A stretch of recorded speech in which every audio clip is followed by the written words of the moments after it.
Halo guys, Akila Novel di sini mau bawain cerita novel, berupa audio dan teks. Kita bakal kasih cerita yang seru-seru nih. Yuk buruan pantengin terus channel kita ya.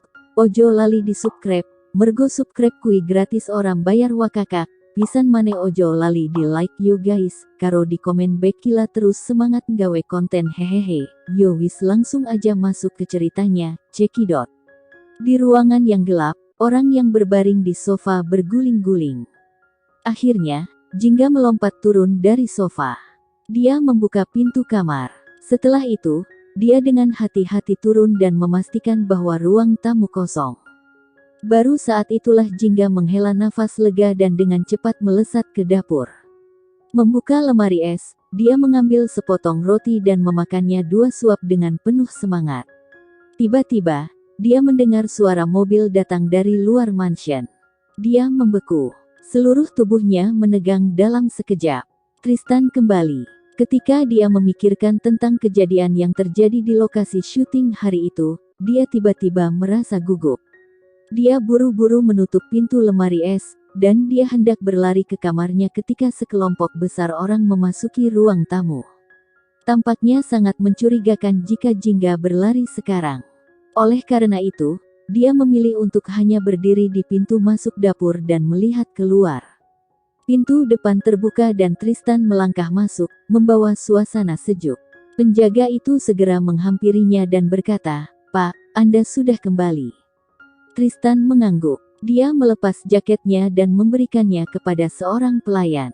Dia sedikit mengangkat kepalanya dan berkata, "Apa yang terjadi padanya?" "Hari ini, Nyonya." Kata-katanya dipotong oleh Tristan, yang berkata dengan dingin, "Jangan panggil dia sebagai Nyonya." Satu kalimat pendek dan tiba-tiba seluruh ruang tamu menjadi sunyi senyap. Mulut Jingga berkedut. "Jangan panggil aku sebagai Nyonya." Nada tidak suka ini memicunya untuk berjalan keluar dari dapur, tidak dapat menahan diri. Dia berkata, "Penjaga, kamu bisa memanggilku Jingga." Seketika suasana di dalam ruangan menjadi semakin canggung. Penjaga itu terbatuk, "Nona Jingga tidak makan malam hari ini." Penjaga itu mendapati dirinya tidak dapat melanjutkan berbicara. Dia mengatakan ini karena tatapan Tristan jatuh pada sepotong roti di tangan Jingga dan remah roti di sisi mulutnya. Dia awalnya berpikir bahwa setelah kejadian hari ini, dia akan selesai untuk selamanya dan diliputi oleh kesedihan. Tapi sekarang, kenapa dia tidak benar-benar melihat ke bawah? Wajah Tristan, yang sudah acuh tak acuh, menjadi lebih pucat dan dingin. Keadaan marah mulai menyebar dalam dirinya. Kulitnya yang kemerahan sangat merusak pemandangan baginya. Dia baru saja akan berbicara ketika dia tiba-tiba menyadari sesuatu. Tiba-tiba, dia berjalan langsung ke arah Jingga. Tangannya yang besar menjepit dagunya bahkan sebelum Jingga sempat bereaksi. Segera, dia dengan dingin berkata, "Siapa yang memukul wajahmu?" "Siapa yang memukul wajahku? Tentu saja itu orang yang berselingkuh denganmu. Tapi tidak ada yang akan terjadi bahkan jika dia memberitahunya. Dia bahkan mungkin membalas dendam atas namanya." Saat dia ragu-ragu selama beberapa detik, tatapannya mulai berubah. Dia tiba-tiba melepaskan dagunya dan dengan mengejek berkata, "Apakah kamu akan memberitahuku bahwa Agatha yang memukulmu?" Ini nadanya. Dia dipenuhi dengan ketidakpuasan yang luar biasa. Dia tahu bahwa dia adalah yang paling tidak sabar ketika dia membuat masalah untuknya. Karena itu, dia berpikir sejenak dan kemudian memilih cara berbicara yang netral. Kamu tidak perlu khawatir dengan masalah kecil seperti itu. Aku tidak perlu mengkhawatirkan diriku sendiri. Jadi, apakah kamu mencoba untuk mencapai tujuanmu dengan membuat konsesi? Apakah kamu ingin aku membalas dendam atas namamu?" Tristan berkata dengan ekspresi mengejek. "Jingga." Tristan berbalik ke arah penjaga dan berkata dengan suara tegas, "Usiamu sudah sangat lanjut, dan penglihatanmu juga menurun.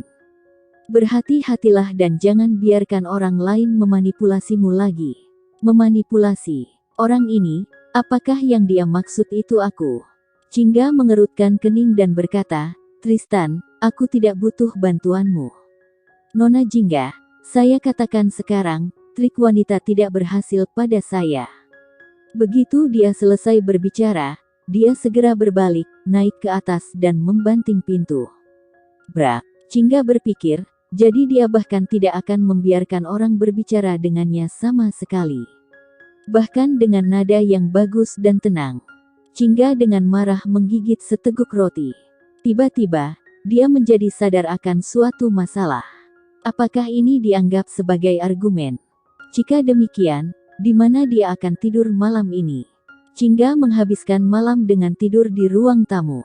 Keesokan paginya, setelah bangun dan melakukan rutinitas paginya yang biasa, dia melihat ke cermin. Dia menyadari bahwa meskipun wajahnya sudah berkurang bengkaknya, masih ada sedikit kemerahan di wajahnya. Dia tidak bisa membantu tetapi merasa sedikit marah. Tamparan ini tidak mungkin diderita tanpa alasan. Dia berpakaian sendiri dan turun ke bawah. Penjaga itu berteriak padanya, "Nyonya, maksudku, Nona Jingga, makanlah sarapan sebelum Anda pergi." Jingga sangat lapar. Dia meninggalkan ponselnya di sofa ruang tamu dan berjalan mendekat. Saat dia akan mulai makan, dia melihat Tristan berjalan ke arahnya dari luar mansion. Kemungkinan besar, dia baru saja selesai berolahraga dan pada titik ini, dia menggunakan handuk untuk menyeka keringatnya. Meskipun dia hanya mengenakan pakaian olahraga dan sepatu putih, dia masih memancarkan aura kesejukan dan kesombongan saat dia berjalan.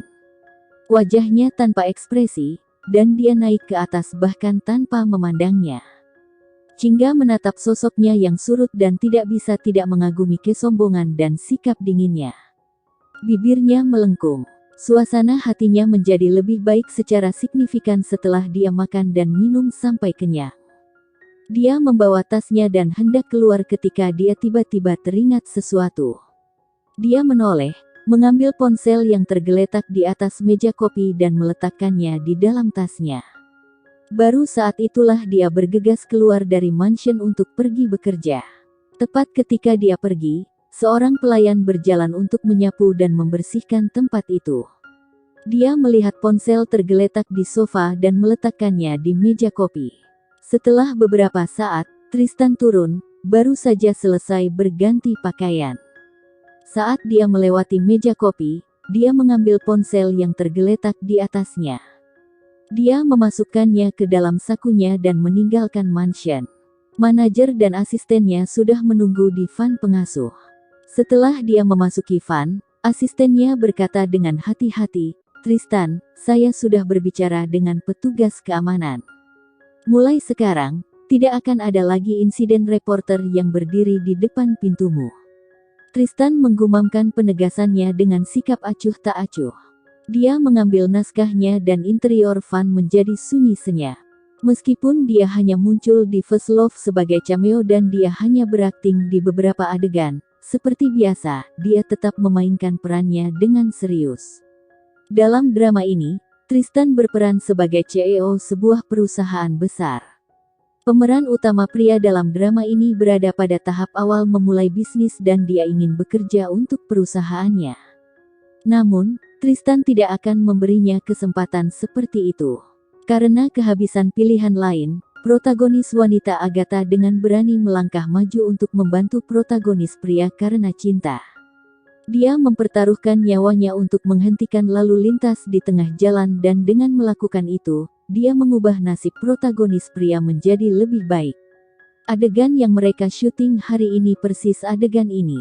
Di lokasi syuting, sutradara sedang menjelaskan sebuah adegan kepada Tristan. Dia berkata, "Tristan, nanti ketika kamu mengemudikan mobil, injak rem di tempat ini. Kamu tidak perlu mengemudi terlalu cepat. Untuk bidikan yang diperkecil, kami akan menggunakan stunt double saat melakukan pemotretan ulang. Kamera, roll and action." Tristan mengendarai Lamborghini hitam. Dia mengangkat kepalanya untuk memperkirakan perkiraan jarak, tetapi dia kemudian melihat Agatha, yang berdiri di kejauhan. Tiba-tiba, gambar wajah putih mungil dengan jejak tamparan melintas di otaknya. Fiturnya menjadi dingin dan di tempat yang ditentukan, dia menginjak pedal gas dengan kasar alih-alih menginjak rem. Mobil itu tiba-tiba melesat dan langsung menuju Agatha. Set film langsung menjadi adegan kekacauan mutlak. Rem. Hentikan mobilnya, cepat, minggir, lompat ke samping. Skit. Suara tajam dari rem mobil membuat semua orang di lokasi syuting melihat ke arah mobil dengan mulut ternganga. Terkejut, mereka mencoba mengambil semua yang mereka lihat. Lamborghini telah berhenti. Hanya ada jarak 0,01 meter antara mobil dan Agatha. Seluruh set jatuh ke dalam keheningan mutlak. Setelah 5 detik, Agatha merasa kakinya menyerah, dan dia dengan kikuk jatuh ke tanah. Seluruh tubuhnya gemetar karena shock, dan wajahnya pucat. Seluruh sosoknya memang terlihat sangat menyesal. Tristan melangkah keluar dari mobil. Tatapannya menyapu semua orang di lokasi dengan acuh tak acuh dan hanya setelah beberapa saat dia dengan lembut bergumam, "Maaf, aku mencampur rem dan pedal gas." Semua orang di lokasi syuting. Direktur menatapnya. Dia ingin memarahinya, tetapi dia tidak berani melakukannya. Akhirnya, dia hanya bisa mengeluarkan senyum enggan dan berkata, "Cepat, periksa Agatha." Oke guys, ceritanya cukup segini dulu. Nantikan cerita selanjutnya, tetap semangat, sudahi galaumu, mari dengar cerita novel bersamaku, Wakakak.